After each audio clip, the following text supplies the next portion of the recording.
Welcome back to another explainer. Today, we're unpacking a truly fascinating perspective from Gurudev Sri Sri Ravi Shankar. And honestly, this might just completely change how you deal with the difficult people in your life. We are diving deep into the hidden mechanics of our relationships, and more importantly, how to build this internal armor that makes you, well, absolutely untouchable. Let's get right into it. So think about the people closest to you for a second. Family, your spouse, your friends, maybe even your exes. Have you ever actually stopped to ask yourself, why them? Out of all the people in the world, why did you land in these specific relationships? Well, according to the source material, the answer is kind of mind-blowing. What we experience in our everyday physical reality, the stuff we can see and touch, is basically just a pre-recorded play. The film has already been shot in the subtle realm of consciousness, and right now, we're literally just sitting in the theater, watching the movie play out. And the director of that pre-recorded movie? That would be karma. But listen, we need to completely redefine this word right now. Karma is not some kind of mystical punishment. You've got to think of it more like a giant cosmic ledger of impressions. If you had a massive falling out with someone in a past life, they might show up today as your mother-in-law, your boss, or that one colleague who drives you crazy. The roles they're playing today don't actually matter. What matters is the transaction. They are back in your life to clear their dues. Whether the dynamic feels good or incredibly toxic, they're just here to take back what you gave them, or give back what they owe you. Now, naturally, our very human instinct is to just run for the hills when someone is difficult, right? But a truly intelligent person looks at this cosmic ledger entirely differently. If someone is difficult, they are just a debt being cleared. Sure, you can try to avoid it, you can push them away, but the source points out a harsh reality. It's just going to come back in another lifetime. And trust me, it comes back with interest. So you're way better off just going through it, taking the hit, and clearing your dues right now, rather than postponing it for some future life with astronomical cosmic interest rates. Which brings us to a really interesting paradigm shift in Section 1. Why compliments weaken you? So imagine for a second if nobody ever said a single bad thing to you. 24 hours a day, pure happiness, nothing but glowing compliments. Sounds like the absolute dream, doesn't it? Well, actually, the source warns that this leaves you incredibly weak. You see, constant praise makes your consciousness feel like it's expanding, but that overexpansion actually makes your subtle body brittle. It's like incredibly thin glass. The second life throws a stone at you, that glass just shatters. On the flip side, when someone insults you, you physically feel yourself shrink, right? But guess what? That shrinking process is exactly what builds an elastic, robust consciousness. Challenges are literally the ultimate workout for your subtle body. Because of that, the text drops this profoundly counterintuitive takeaway on us. It says, salute all those who helped your consciousness to shrink. Just let that sink in for a second. The very people who hurl insults at you, the ones keeping you up at night with stress, they are the exact people giving your consciousness the elasticity it desperately needs to survive the real blows in life. So, how do we protect ourselves while we're out there saluting our challengers? Let's get into Section 2, the unbreakable flame. In the heat of a conflict, the absolute root of our misery almost always boils down to one simple thing: expectations.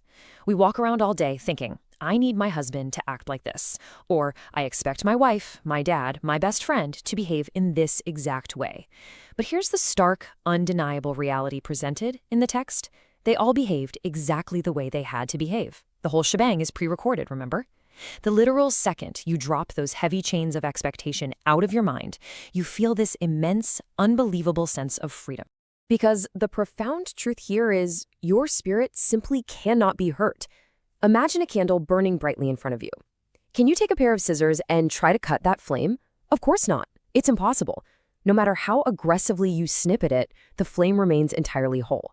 You are that flame, and nobody can cut you. Realizing this gives you such an incredibly empowering stance.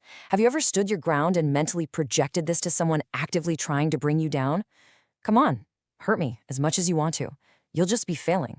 It's a total, unwavering refusal to be vulnerable to the tactics of someone else's mind. The moment you decide with absolute certainty that you are an uncuttable flame, no one can ever make you miserable again. And that flows perfectly into Section 3. They only give what they have. Standing strong like a flame is a great first step, but the next step is understanding the actual mechanics of why people attack us in the first place. This is where we shift from being defensive to having profound empathy. When someone comes at you with anger, you really only need to take one of two empowered positions to keep your subtle body strong. First is compassion. Realize that by hurting you, they're actually building their own fresh, negative karma that they'll have to suffer through later. You can genuinely feel sorrow for them. Or, second, gratitude.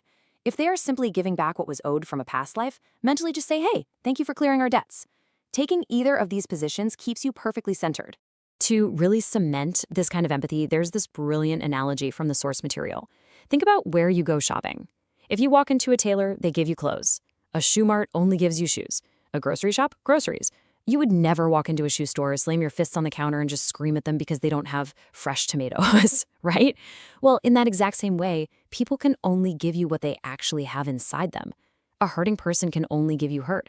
If they're projecting all this rage and anger, it's just because that is literally the only inventory left on their internal shelves. So when you really look deeper at the person attacking you, the whole picture shifts. The text suggests that, deep down, this person probably doesn't even want to hurt you. It's totally paradoxical, but it's often deep love and attachment that actually brings out the most intense anger. If a parent or spouse is yelling at you, it's usually because they love you so much they see you as an extension of themselves, and something inside is just paining them deeply. They have no idea how to handle that emotional overload, so they end up just sharing their own internal hurt with you. Recognizing that hidden pain or that desperately misplaced love behind their rage, that is the ultimate key to staying untouchable. So what does this all mean for us? That brings us to section 4, fate versus free will. As we wrap up this explainer, there's one massive question hanging in the air. If relationships are just these pre-recorded plays and people are just mindless actors clearing cosmic debts, are we basically just helpless victims of fate? The answer is a resounding no. There's a very clear line between fate and free will. What happens to you externally, the difficult people who show up, the insults they throw, the cosmic debts they collect, yes, that's fate. You've got zero control over that. But how you take it in, that is 100% up to you. Through wisdom, knowledge, and mindfulness, you have absolute total control over your internal reaction. You are the one who decides whether you shatter like fragile glass or burn bright like an unbreakable flame. So I want to leave you with this final, pivotal question. The very next time a conflict arises in your life, will you let them try to cut your flame, or will you step up and take total control of how you take it in? Think about it. Thank you so much for joining me for this explainer today. If this fresh perspective on relationships and karma brought you some value, please hit that like button, drop a comment down below with your biggest takeaway, share this with a friend who definitely needs to hear it right now, and for sure subscribe to the channel so you don't miss our next deep dive. Until next time, stay strong and stay unbreakable.